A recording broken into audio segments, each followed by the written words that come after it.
hard work. And also to our other amazing honorees. It's such an honor to be here with all of you. And of course, my family. My daughter told me I'm missing out on cupcakes. So, it's really an honor to be here tonight and to be, it's incredible to be given this honor and to be someplace. When I go around the state now, I always introduce myself by saying, hi, I'm Brook Lierman. I'm the 34th Comptroller of the state of Maryland and the first woman to hold this position. And I do that because I think it's important to remind ourselves that there are still glass ceilings left to break, but that when we work together, we can break them. Yes. Just because a glass ceiling exists in 2024 does not mean it needs to exist in 2025. And you and I all know that progress is not inevitable, but it is possible. But it's only possible when we work together.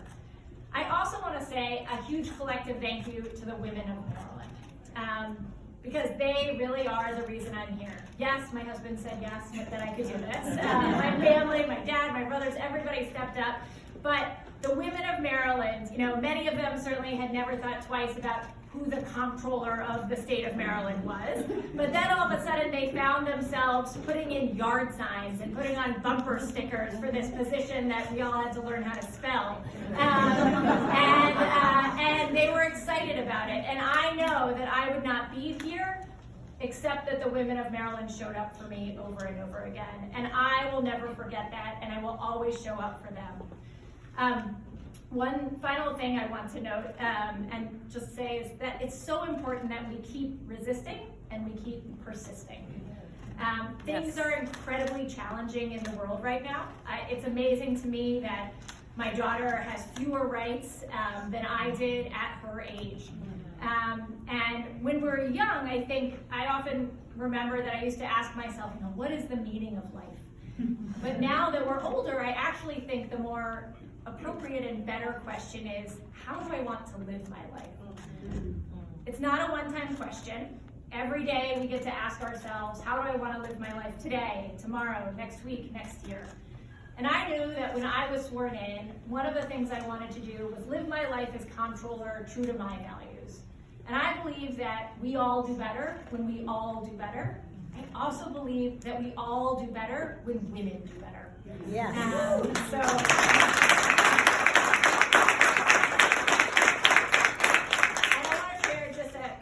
Stories about the comptroller's office because a couple of you have asked me. When I was sworn in, I took stock of the office and we made a lot of leadership changes. I'm really proud to have an incredible team that also reflects the diversity of the state and the diversity of our office. An office that is majority women, majority people of color. And a few months into my tenure, somebody came to me and they said, Madam Comptroller, I need to tell you something about our intranet, which is the web page that we have that the whole agency, all 1,200 of us, can see. They said, sometimes I take a minute just to look at the pictures of the leadership team, because for the first time in the decades that I've worked in this agency, I see me. It was so incredibly powerful that everybody could see themselves. And then just one little anecdote about how women, one of the things that I know is that sometimes it's important to sweat the small stuff. And we do that well. My agency is in a beautiful building that's a little old. The governor knows. It's not a capital bedroom.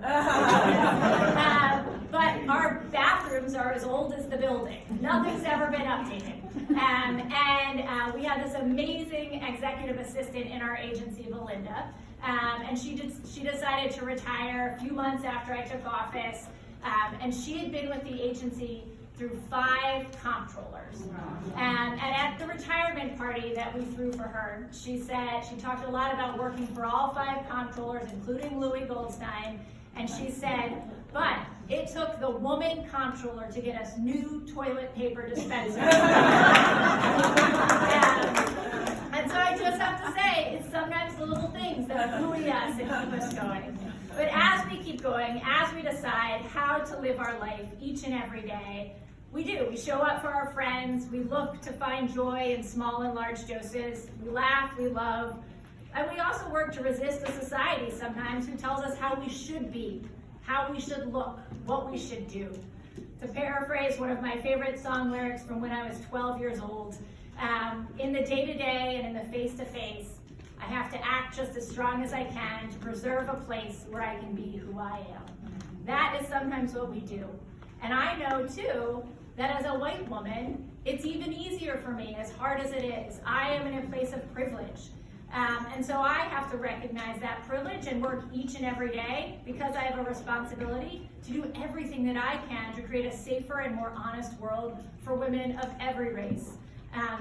And so I hope that I choose to live my life every day doing my best to keep resisting and to keep persisting, to be the last one standing. Eleanor Roosevelt once said, "The future belongs to those who believe in the beauty of their dreams." I just like to add, and are willing to work to make those dreams a reality. All the women here today, you all are amazing dreamers, but the hardest workers that I know. So I'm honored to be here today. I want to thank the Commission for recognizing women throughout history and here today who have big dreams and who work to fulfill them. Thank you all so much.